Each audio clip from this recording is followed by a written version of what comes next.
တရားနာစုတောင်းပွဲကိုဥဆောင်ခဲ့ပါတယ်။ဒီမှာနေစမှုဘေလိုဖြစ်ကြာဆုံးခဲ့ကြရပြီ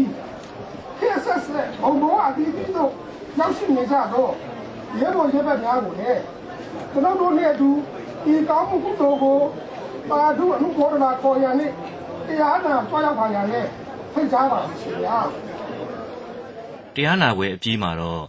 ရှစ်လေးလုံးကျောင်းသားခေါင်းဆောင်ကိုမင်းကိုနိုင်ကရှစ်လေးလုံးတန်တိတ်ထံကိုတိုင်တယ်ရွတ်ဆိုခဲ့ပါတယ်။ဒီမှန်သောသစ္စာစကားကြောင့်အမိမြန်မာနိုင်ငံတော်သည်တရားမျှတသောလွတ်လပ်သော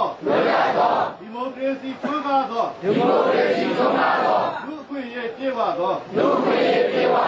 နိုင်ငံတော်အဖြစ်ကမ္ဘာအလယ်ဂုဏ်သိက္ခာပြည့်ဝစွာ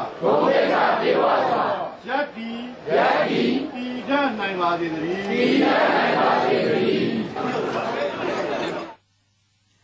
အဲ့ဒီနောက်ကိုမင်းကိုနိုင်ကပဲရှစ်လေးလုံးလူထုရေးတော်ပုံကြီးရဲ့အနှစ်သာရကိုအခုလိုခန်းစားပြခဲ့ပါတယ်။ကျွန်တော်တို့ခေတ်ရောက်တဲ့အခါမှာတိုင်းတစ်ပါးကျွန်းဘဝကလွတ်မြောက်ပေမဲ့ကို့အမျိုးသားချင်းစစ်တပ်ကကျွန်းပြုတ်ခဲ့တဲ့စစ်ကျွန်းဘဝကိုရောက်ခဲ့ရပါတယ်။ခေတ်ဆက်ဆက်မှာအမျိုးသားလုံးလွတ်မြောက်ရေးအတွက်တိုင်ဆောင်ခဲ့ကြတဲ့တော်လှန်တဲ့ခေါင်းအလံဟာဘယ်ကြုံမှခံဖို့မဟုတ်ပါဘူးအဲ့ဒါကြောင့်ရှစ်လေးလုံးရဲ့အနှစ်သာရဟာဘယ်သူကြုံမှမခံဘူးဆိုတဲ့အနှစ်သာရပါအဲ့ဒီအတွက်ကတ်တူလိုပဲရေရွတ်ရမယ်ဆိုရင်တော့တိုင်းတစ်ပါးကြုံ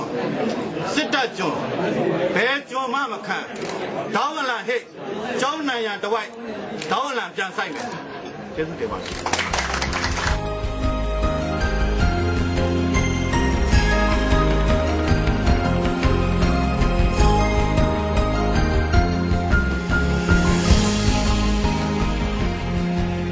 ကျောင်းသားခေါင်းဆောင်တယောက်ဖြစ်တဲ့ဦးပူကြီးကတော့ရှစ်လေးလုံးလူထုရေးတော်ပုံကြီးဟာဖွဲ့စည်းပုံအခြေခံဥပဒေအားနည်းချက်ကြောင့်ဖြစ်ပျက်ခဲ့ရတာကိုပြည်တွင်းပြည်ပသတင်းတောက်တွေကိုဝေဖန်ထောက်ပြရှင်းလင်းခဲ့ပါတယ်။1994ဖွဲ့စည်းပုံမှာ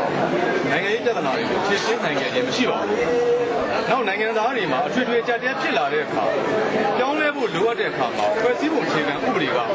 ပြုပြင်ပြောင်းလဲနိုင်ဖို့ပျော်ပြောင်းမှုမျိုးမရှိတဲ့အတွက်ကြောင့်ဥပမာ94ဖွဲ့စည်းပုံမှာဆိုလို့ရှိရင်လွတ်တော်ကိုယ်စားလှယ်အားလုံးရဲ့85ရာခိုင်နှုန်းကျော်ကသဘောတူပြီးတဲ့နောက်ဆန္ဒခံယူပွဲကျင်းပပြီးမှပြင်ဆင်လို့ရမယ်ဆိုပြီးတော့တင်းကျပ်ထားတဲ့အခါမှာနောက်ဆုံးကျွန်တော်တို့ပြုပြင်လို့မရတော့တဲ့အဆုံးဖွဲ့စည်းပုံအခြေခံဥပဒေဘောင်ထဲမှာဖြည့်ရှင်းလို့မရတဲ့အဆုံးမှာကျွန်တော်တို့သွေးထွက်တန်ယူတွေနဲ့ကျွန်တော်တို့ဖြည့်ရှင်းခဲ့ရတာအခုရေးဆွဲနေတဲ့ဖွဲ့စည်းပုံမှာလည်းပဲဒီလိုမျိုးတစ်ဖက်ကရေးဆွဲပြီးတော့ပြုပြင်ရခက်လောက်အောင်တင်းကျပ်ထားမယ်ဆိုရင်ကျွန်တော်တို့ဒီမှာပို့ဆိုးတာက94ဖွဲ့စည်းပုံမှာတုန်းက85ရာခိုင်နှုန်းဆိုတာ100မှာ85ပါကျွန်တော်တို့ဒီနေ့ရေးဆွဲနေတဲ့ဖွဲ့စည်းပုံမှာလူထုကိုယ်စားလှယ်က85ရာခိုင်နှုန်းပဲရှိတဲ့ဖွဲ့စည်းပုံပဲ85ရာခိုင်နှုန်းကျော်မှပြင်လို့ရမယ်ဆိုတာဟာလူထုကဘလောက်ပဲပြင်ခြင်းနိုင်ငံသားတွေကဘလောက်ပဲပြင်ခြင်းနဲ့စံတာရှိပြင်ခွင့်မရှိဘူးစစ်တပ်ကိုယ်စားလှယ်ထောက်ခံမှ85ရာခိုင်နှုန်းကျော်မှပြင်ခွင့်ရမယ်ဆိုတာဟာကျွန်တော်တို့နိုင်ငံသားတွေရဲ့စံတာကိုလုံးဝလစ်လျူရှုထားတာဖြစ်တဲ့အတွက်ကြောင့်ဒီလိုသာဆက်သွားမယ်ဆိုရင်အလားတူသွေးထွက်တန်ယုံမျိုးတွေပောက်ကွဲမှုမျိုးတွေထပ်ပြီးကြုံရနိုင်တယ်လို့ကျွန်တော်သတိပေးထားတာပါကျွန်တော်တို့ဖွဲ့စည်းပုံကိုကျွန်တော်တို့ကိုယ်တိုင်နိုင်ငံသားတွေရဲ့စံတာနဲ့ဆုံးဖြတ်ပေးကြမယ်လို့ကျွန်တော်တို့ဒါစော်ဩလိုက်တာဖြစ်ပါတယ်အားလုံးကျေးဇူးတင်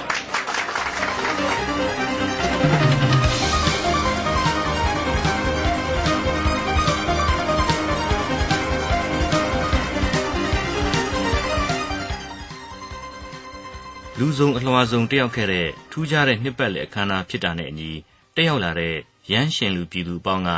သူတို့ရဲ့အတွေးခေါ်အမြင်ခံစားချက်နဲ့ယုံကြည်ချက်သစ္စာတွေကိုလည်းဖွင့်ဟတိုင်တယ်ခဲ့ကြပါတယ်ခင်ဗျာကိုယ်ဝယ်မစင်စားဖဲဒီတိုက်ပွဲကိုတိုက်မြဲတိုက်ရမည်တကားညာနဲ့ကျိုးလဲဘဲလဲဝက်ဖြင့်တိုက်ပွဲသိဝဲဦးမည်ဘဲညာကျိုးတော့စိတ်မလျှော့ဘူးထက်ကြော့ကြံဖန်တခါပြန်လို့အောင်ရမြင့်မြင့်ရဲမှန်ဝင်ပြီးရဲရွင့်စွာပြီးတိုက်ပွဲဝင်ပါနိုင်ငံရေးလို့တော့တခင်ကြီးပါဂျပန်သားကျွန်တော်ထင်အောင်ပါ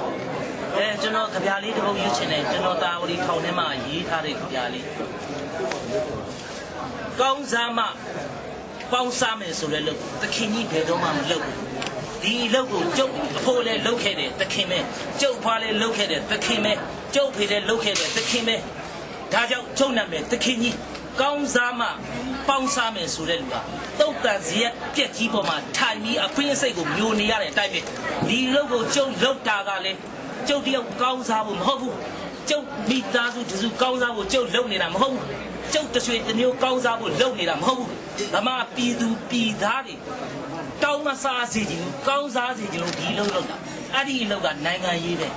ကျေးဇူးတင်ပါတယ်အားလုံးကဘာသာကြောက်တာထိုင်ပေးကြပါ ကျွန်တော်က MDC ထိုင်ပေးကြပါ တော်ထင်ပါကျွန်တော်က88မျိုးဆက်ပါကျွန်တော်တို့က ထိုင်ပေးကြပါထိုင်ပေးကြပါ ဒီလိုပဲထိုင်ပေးကြပါထိုင်ပေးကြပါဆန္ဒထုံးပေါ်တဲ့ချိန်မှာရက်90ဒါပါဆိုတော့ကျွန်တော်တောင်းဆိုခဲ့ပါတယ်ရက်90တွင်မှာဒီသူလူတို့ပဲအကျော်မပြူနိုင်တဲ့ကိစ္စတွေတော့ဆောင်ရွက်နေတဲ့အတွက်ကျွန်တော်တို့ကစံပြစင်းမှာထပ်မှန်ပြီးတော့မှဒါပါဆိုရကိုဝန်နေပေးခဲ့ပါတယ်အဲ့ဒါဘာလဲဆိုတော့ကျွန်တော်တို့ကဒီလူတွေအားလုံးကအကြောက်တရားနဲ့ငိုက်ပဲတရားချင်းနဲ့ငတ်နေပြီးတော့ရဲရေးစွာထုံးပေါ်တရားချင်းဒီညအိဆိုကျွမ်းကြော်ပြီးကျွန်တော်တို့ကဒီလူရှိမှထပ်မှန်ရက်တည်ခဲ့ပါမယ်အဲ့ဒါလည်းကြည့်လို့ပါ ဒီနေ့ဟာအင်မတန်ထူးမြတ်တဲ့နေ့တစ်ရက်ဆိုတာအားလုံးနားလည်သဘောပေါက်ပြီးသားဖြစ်ပါပါဒီအချိန်ကာလကလည်းအင်မတန်ပြတ်သားဖို့လိုအပ်နေတဲ့အချိန်ကာလဆိုတာအားလုံးသဘောပေါက်ပြီးသားဖြစ်ပါလိမ့်မယ်ဒါဟာဒီလိုပဲ